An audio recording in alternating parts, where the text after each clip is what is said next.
سلام. بزکشی تاجیکان و قرغیزها، قهرمانی جوانی تاجیک در قزاقستان و واکنش‌ها به گران شدن جریمه و تنبیه کودکان در بلجوان از ویدیو و موضوعهای برنامه امروز است. اول ویدیویی را می‌بینیم که از ناحیه شاه منصوری دوشنبه فرستادند.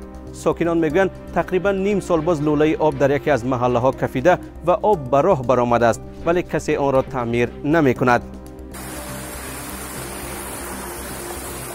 این نیمی تروبه 5 ماه شد نیمی خالی شکافه. این حال مردم، حال کوچه‌گردو. چیه؟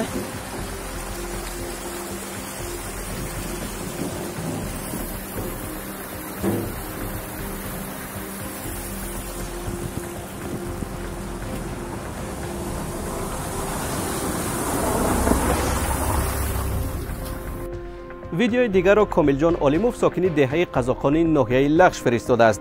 وی میگوید آخری هفته گذشته در ولایت چوی قرغیزستان بزکشی تاجیک‌ها و قرغیزها برگزار شد و او هم در آنجا اشتراک داشت. علیموف در پیامی در واتساپ رادیو آزادی نوشت که برخلاف زنازنی‌های اخیر در مرز تاجیکستان و قرغیزستان، این دفعه مسابقه با سرودخوانی دوستانه به پایان رسید.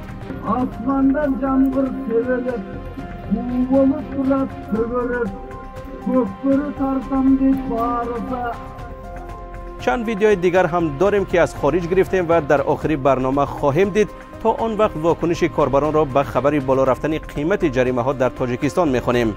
مقامات گفتند که به سبب بی‌قرب‌شوی اسعار ملی از ماه ینور سال آینده جریمه و پرداخت های حتمی گران خواهد شد. کاربر بینام گفته است جریمه بالا رفت، نرخ محصولات و برق و راکیرا قیمت است اما معاش کم. فکری اهالی را کنید، به جای اینقدر بالا بردن نرخ‌ها معاش را زیاد کنید نمی شود. حقیقت نوشته است که هیچ قرار نبرآمد که به منفعت خلق باشد. در بودجه کم آمد شود به جیب مردم چشم میاندازند. عاقبت نرخ برداری ها خوب نیست. بودجه را با راه بالا بردن اقتصاد پر میکنند، نه با راه کشیده گرفتن یک برده نان مردم.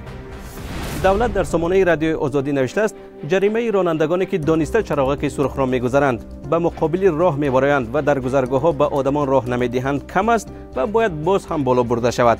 افلاطون میگوید تاجیکستان دولت دنیوی است و قدم به قدم پیش می رود و از این سبب جریمه ها را هم بلند برداشتند. شهروند هم گفته است جریمه چقدر زیاد شود خوب است و در اینجا از سنگاپور مثال آورده است. این نظر خواننده بسیاری ها را خشمگین کرده است. قشلاقی میگوید که سنگاپور را با تاجیکستان مقایسه نکنید، معاش آنها خیلی بالا است. جریمه را بلند کردن گریم و معاش 700 یا 800 سومانی باشد، باقی مانده‌اش را از کجا میابیم؟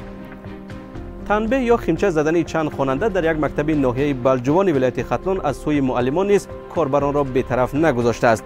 مهاجر میگوید در زمان سویتی ما را نیز تنبیه میدادند و حتی میزدند. کلان شدیم با سواد شدیم. کاربر بینام گفته است هیچ چیز نشدید، ملت غلام و گستربایتر شدید.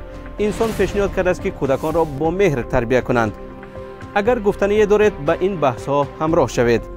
و حالا ویدیویی را می‌بینیم که از روسیه فرستادند و مؤلفش تفتیش مهاجران را در یکی از کوچه های شهر مسکو نشان می‌دهد.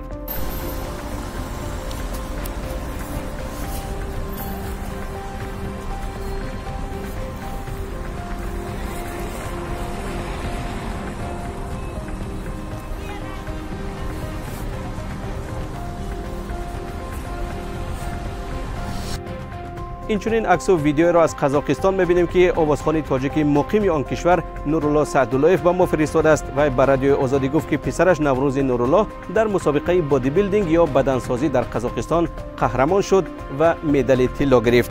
خانواده این آوازخوان تاجیک 25 سال باز در قزاقستان کار و زندگی می‌کنند. با امید خبرهای خوش از شما برنامه را به پایان میبریم. نوشتن نظرها را در سامانه azadi.org و فرستادن عکس و ویدیوها را به این رقم‌هایی که میبینید فراموش نکنید. تا برنامه دیگر.